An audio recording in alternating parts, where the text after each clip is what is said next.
Hi there, Sherry Schreiber with another Naked Truth video.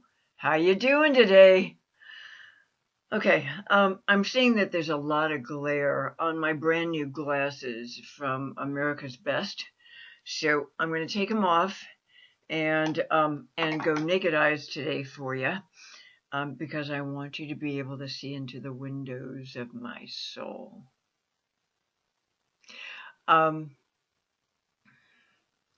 Gosh, I want to talk to you about emotions today, about feelings. Once I fluff up my hair. There we go.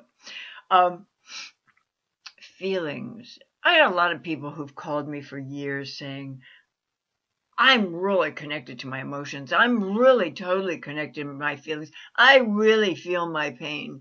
No, you don't. You don't really feel your pain. You think about your pain. You attach meaning and reasons to your pain. You analyze your pain. But you don't feel your pain. Your pain is in your body. Your mind is responsible for thoughts. It handles thoughts, thinking. That's your thinking organ. Your body is your feeling organ. And I'm going to teach you something about feeling today. Really being in the body and feeling it. I'm going to give you a special tool that I've used in my practice for years and years and years, to help people learn how to sit in their pain, experience their pain, and actually lighten their pain. Not make it go away. We're not trying to make pain go away. Pain is absolutely in all of its shapes and forms and sizes. It's a very important aspect to be able to feel because, well, think of it this way. If you had a really bad tummy ache and you didn't pay attention to that pain in your body, it could turn into a number of problems. Maybe you've got a bad appendix. Maybe you've got an intestinal blockage. Maybe you swallowed something that you shouldn't have, and it's punctured your intestine. But the bottom line is, if you don't pay attention to your pain, or you try and analyze it to death in your head, you're really not feeling your pain. So think of your emotional pain like a tummy ache. And we're going to attend to it and help you heal it from the outside in. And this is a very, very simple technique. And I've used this for years and years and years with all my clients, even though the California Board of Psychology is trying to insinuate and accuse me of practicing psychotherapy or engaging in the practice of psychology. That's as far from the truth as it can possibly be.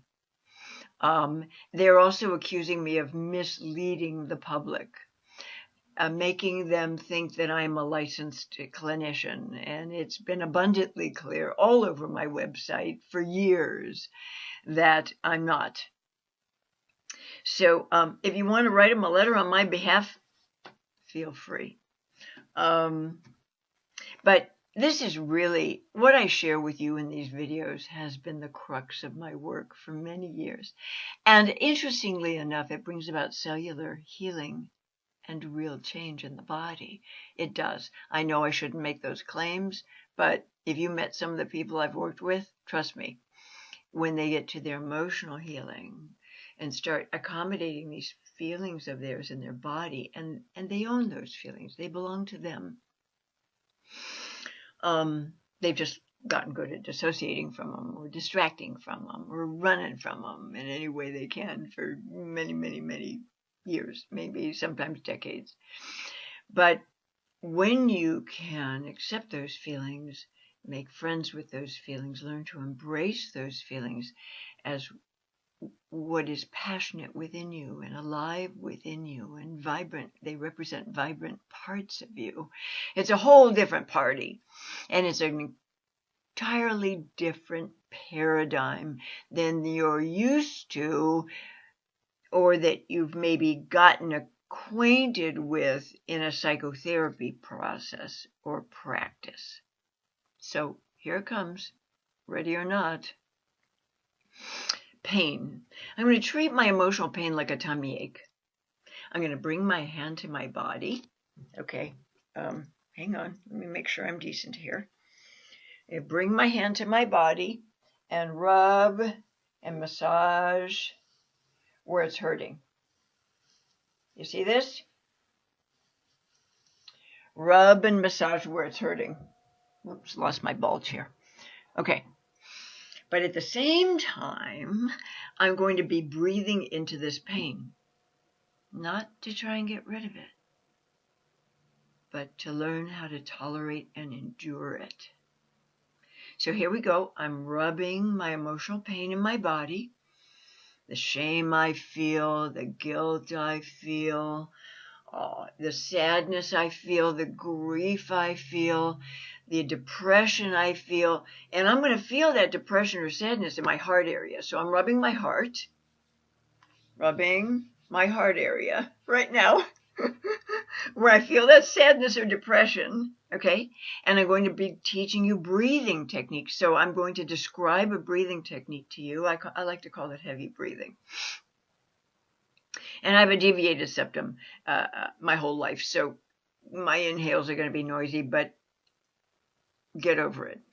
So I'm going to breathe into this pain, and I'm going to get as much oxygen in my body as I possibly can to this pain that's hurting, while I'm massaging and rubbing the area of my body where I'm sensing it sitting the loudest. Okay? So deep breathing, I'm going to inhale as deeply as I can. I'm going to try and fill my entire body cavity with air, with oxygen. I'm going to breathe all the way down to my groin area. So this is big, deep belly breaths. And then I'm going to very slowly, very gradually allow that air to escape my body through slightly pursed lips. This is a breathing technique. Think of it as like emotional Lamaze methods. Okay, I'm teaching you how to cope with your pain, not incinerate it, not trash it, not judge yourself for it, not try and get rid of it. I understand the temptation there, but we're not going to do that. We're merely learning to endure and tolerate our emotional pain. So here goes. I'm going to demonstrate this for you. Okay? Rubbing my heart area, because the depression is either going to be sitting in your heart area or it's going to be sitting in your solar plexus, which is that little groove in between your rib cage, right in the center, just above your stomach. Okay? So if you can't discern where your pain is, rub your heart. That's your default. Okay, here we go. Big, deep belly breath all the way down to my groin.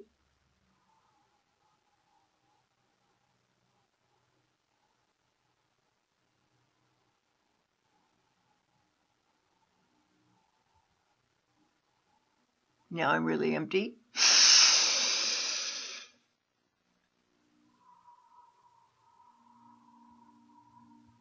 It's about an 8-second count to slowly, gradually let that air out. And I'll tell you why in a minute.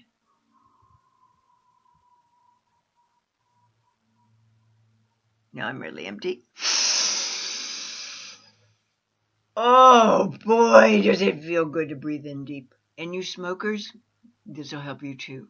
Before you reach for another cigarette, deep breathe for about 1.5, 2 minutes. And then if you really still fucking crave that cigarette, go ahead and light up.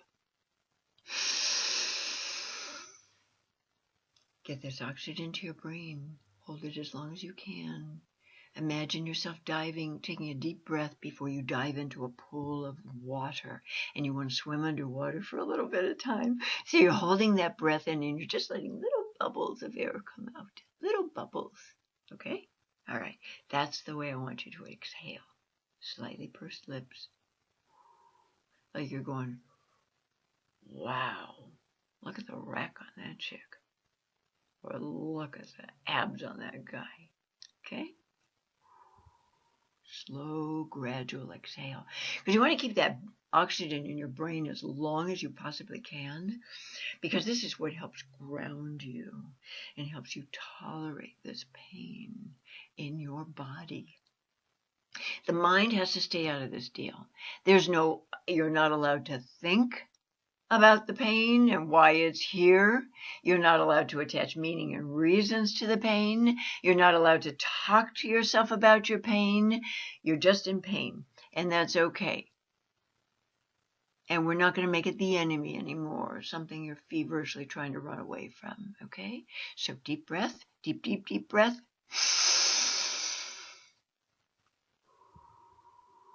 While you're rubbing where the pain is hurting in your body, and stay the fuck out of your head while you're doing it. Okay? The mind is completely still and quiet during this time. No pictures in the head, no pictures of ex-girlfriends or ex-boyfriends in the head, because they did not author this pain. They didn't. You've had this pain lifelong. Just like since about the time you popped out of your mother's womb, you've had this pain. This is what you felt as a baby. This is what you felt as a toddler. This is what you had to struggle with all through adolescence. And this is what, by the time you developed vocabulary and could put words to this pain and wonder about this pain, you've been asking yourself about it ever since. Why am I feeling so bad? I shouldn't be feeling so bad. Look at all I have to be grateful for. That's a crock of horse shit. You may have a lot to be grateful for, but that doesn't mean you're not entitled to feel your pain.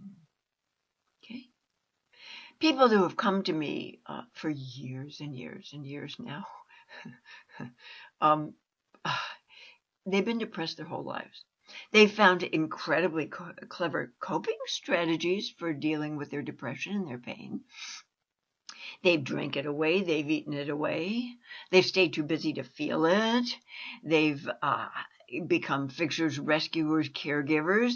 They drop everything that they're doing to attend, including scrubbing the kitchen floor with a toothbrush, to attend to somebody else's need or pain.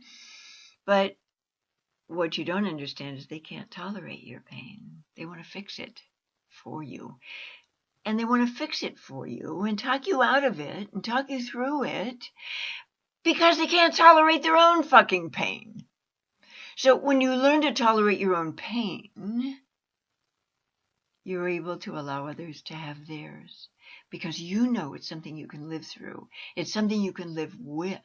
And you start getting stronger and stronger and stronger in context of understanding that your pain, when you allow yourself to feel it, is not going to kill you. It can't kill you. No matter how icky and awful and horrible it is, it cannot kill you. I guarantee it. You will not die in this pain. You'll think you want to die. It's that bad when you're staying out of your head and not distracting yourself by analyzing the shit out of it. But it can't kill you. So then what happens then as a natural consequence of doing these exercises is that you learn to trust that your pain, whatever it is, to whatever dimension and level it is not going to kill you. And you can tolerate it. I've always been available for my clients to phone me for interim care. In between our scheduled sessions. I do not ever charge them for this time when they call me in pain, because I understand it's absolutely essential and necessary for them to be able to heal and grow and develop emotionally, to have somebody in their corner who gives a shit about them and their pain when they're in it, not just when they walk into session.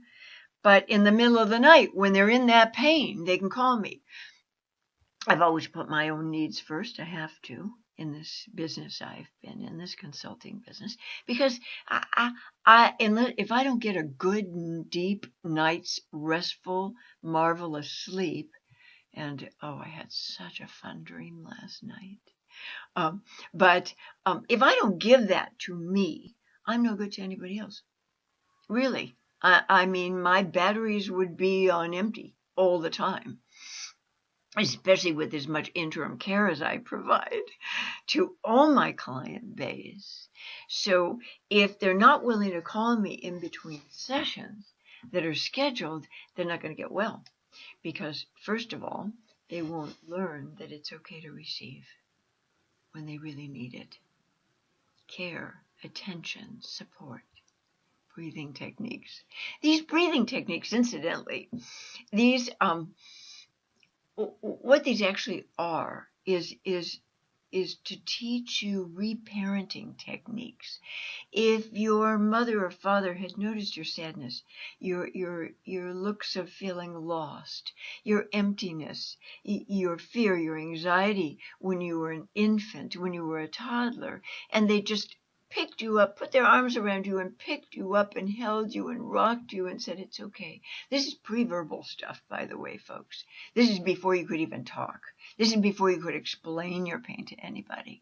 If they just picked you up and held you and rocked you and reassured you verbally, it's okay. I love you. You're safe. It's okay. It's going to be okay. I'm here for you and I adore you. And looked into your little eyes with an adoring expression and just held you close so you could feel comforted and safe. Nobody would have ever fucking needed me. You'd never even hear of Sherry Schreiber. So I'm teaching you how to reparent yourself with these techniques, these deep breathing techniques. And you can even wrap your arms around your middle and just grab yourself and hug yourself and stroke your sides and give yourself a hug when you're hurting. You might notice little children soothe themselves by rocking forward and back and hugging themselves around their middle. You might have noticed this at one time in your life. But that's what they do to soothe themselves. It's a natural, instinctual way to self-soothe. You can give yourself hugs. It's perfectly okay. Okay? But the deep breath, the staying out of your head, not attaching meaning or reasons to this pain inside your core, and just self-soothing, it's going to lighten that pain considerably. It'll go from maybe a 10 on the Richter scale, this pain, down to maybe a 5 or a 6. You'll notice this after just 2 minutes of deep breathing and leaning into this pain and self-soothing and giving yourself comfort and tenderness. And this is miraculous. Now, if it's at a 5 or a 6, your pain's moved down to a 5 or a 6, we're not going to try and make it go away. Remember, this is all about enduring the pain, tolerating it, so that you can develop emotionally and actually grow into your chronological age and operate from a full repertoire of emotions rather than a select few. If you want to do 2 more minutes of deep breathing into this pain, you'll probably move it down to a 2 or 3. Don't expect it to go away completely. It's not supposed to. We're learning to endure it, tolerate it now, not race away from it. Okay? Whatever's remaining, that little bit of pain that's in the background for you during the daytime, it's going to evaporate on its own, probably late that night or sometime the next day. You'll notice, oh my God, that sadness is gone. Or, oh my God, that emptiness is gone. And it's gone. You won't know when it leaves, but you'll know when it's gone, and you'll feel that. It leaves on its own volition, folks, until the next wave comes along, and it smacks you right in the head again, and you do exactly the same thing. You deep breathe into the pain for 2 minutes at a time. You can clock it. You can look at it on your watch and time the 2 minutes of deep breathing, heavy breathing. And just soothe the pain from the outside in. These are the methods I've been using in my consulting business forever. This is not psychotherapy. This is not insight-based work. I think that the Board of Psychology, California Board of Psychology, which I'm not even inside their jurisdiction, but they're coming after me anyway. I think that they've confused the incredibly deep, insightful articles I write about your pain with the actual work I do. I don't do that kind of work. You can find a psychotherapist to do that kind of work with you. I do not do insight-based work, period. It's not that I've named it something different. I just don't do it. Because my feeling is if it were really effective, people wouldn't be in treatment for decades of their life.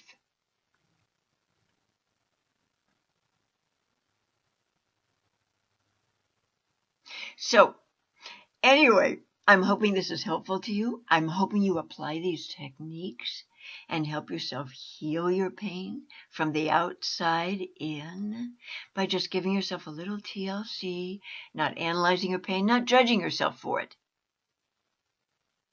not shaming yourself for being in pain. You had enough of that as a kid, most likely. All right. God bless you all, and goodbye for now.